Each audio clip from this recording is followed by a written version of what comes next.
All right, welcome into the driver's seat of the Kia EV9. And I hope this gives you a good idea. I love the actual view that I'm getting. So I'm gonna go my normal route out of here. And right now I'm just using, I think, the regular comfort mode.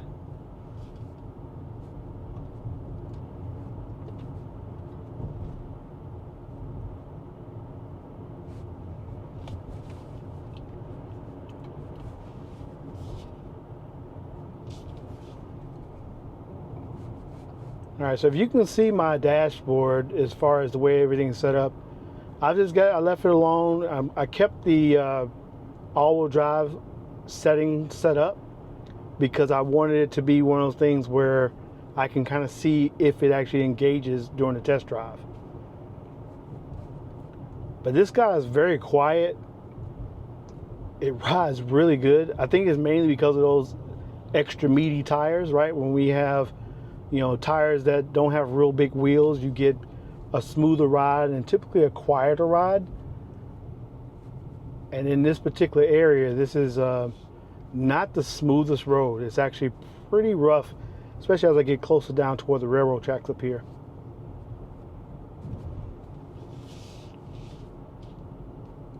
Here's a couple real big bumps coming up. Took them like a champ.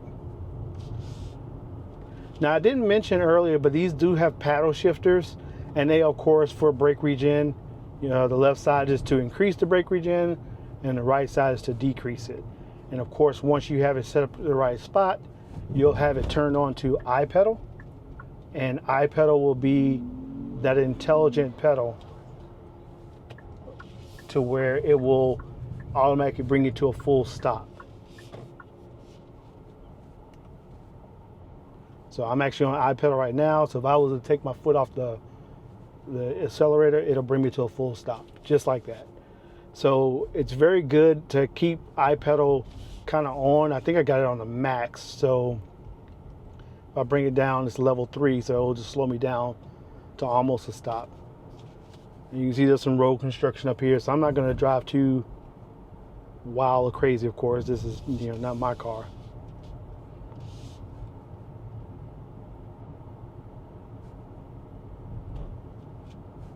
But yeah, this is quiet. This is really quiet. And you gotta remember, this thing has a big battery underneath the bottom, so it's actually a really nice size battery inside of here. So that does give it that extra like feel of you know, stability. It just feels really solid.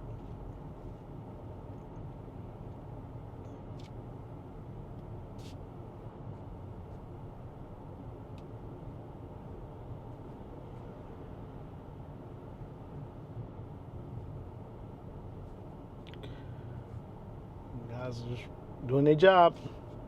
All right, so now I can get back up to 50. So I'm just gonna go hit it a little bit, just get back up to the 50-mile-an-hour range. That is the speed limit.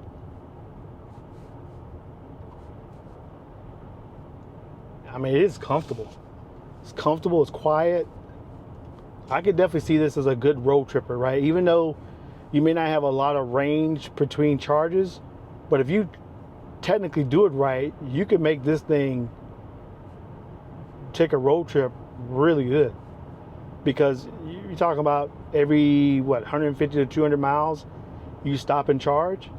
And if you're on the East Coast, that's pretty much, you got to charge it almost like every 70 miles.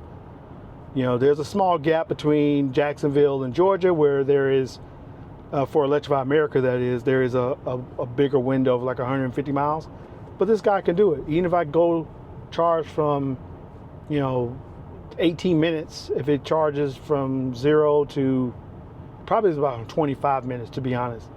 But even if it takes 25 minutes for me to charge from like 10% to 80%, that's still a really quick charge. But I love the way it feels. It glides. It really feels like it's gliding. So I'm gonna hop on this little baby road here for a second. And it's just a small highway. It allows me to get up to a little bit more of a highway speed.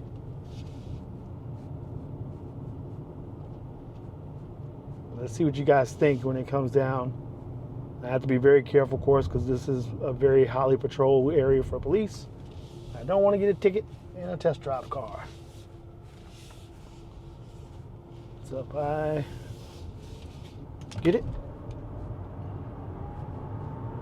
Okay, yeah, it felt like my ID4, a little less punch. I'm gonna switch to drive mode to sport, and let's see what it does from sport. Slow down a little bit and gun it. There we go. Now that you can feel that all-wheel drive kick in. So that's one thing about the all-wheel drive system, right? You can see that at first it was just using the rear-wheel drive just to kind of just to push me forward. But whenever you need that extra power and you put it in sport or something like that, it's gonna then take it back. And I'm gonna put it back to normal. So I like the way it actually feels. It felt really good. Like it felt like it was gonna give me a little bit more power when I needed it. So passing power on the interstate, no problems whatsoever. You know, decent launch off the line. You know, I would say it's up there to like a base Model Y, not a performance by no means, but I think the power is probably equal to what you would get on a regular Model Y. Mustang, maybe an all-wheel drive Mustang, not the GT, definitely not the GT. Because the Ioniq 5 and the Ioniq 6 all-wheel drive will feel faster than this because they're lighter. This thing does weigh a lot, so I don't know the exact pounds, but it definitely has some good weight to it. So it's not like it's going to be one of those things where it's easy to measure when it comes to performance, because every car is a little bit different based off of measures. But you don't buy this car to be a track demon, right? You're buying this car for comfort. You're buying this car for, you know, road tripping, you know, being able to haul 6 people or 7 people if needed. So you have reasons why you would go bigger and to have a better performing vehicle. But to be honest, this is one of those options that a lot of people just don't get. And if you were looking for a more fuel efficient vehicle over a big 7-row or 3-row SUV, you know, 7-passenger is what I was trying to say. But if you're looking for a vehicle that's a 7-passenger vehicle that can hold, you know, probably my size adult in those 3rd rows, right?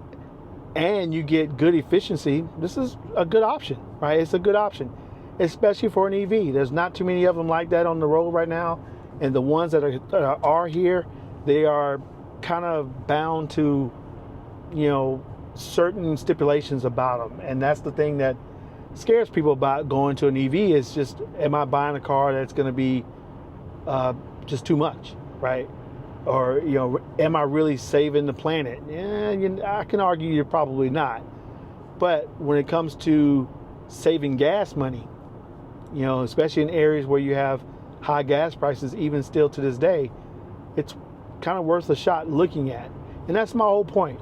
Never ever take my word as saying this is the only thing and only way that you can buy a car, because to be honest, everybody's different. Everybody has different needs and wants. And, you know, if you're just looking for something that's different and it does offer you some, you know, benefits of saving money when it comes to fuel costs, please take your time, go test drive a Kia EV9, because I think it's going to be one of those cars that will shock you at how comfortable it is, how roomy it is, how quiet it is. I mean, I haven't turned on anything and I'm barely hearing trucks that I pass by, you know, cars that I pass by.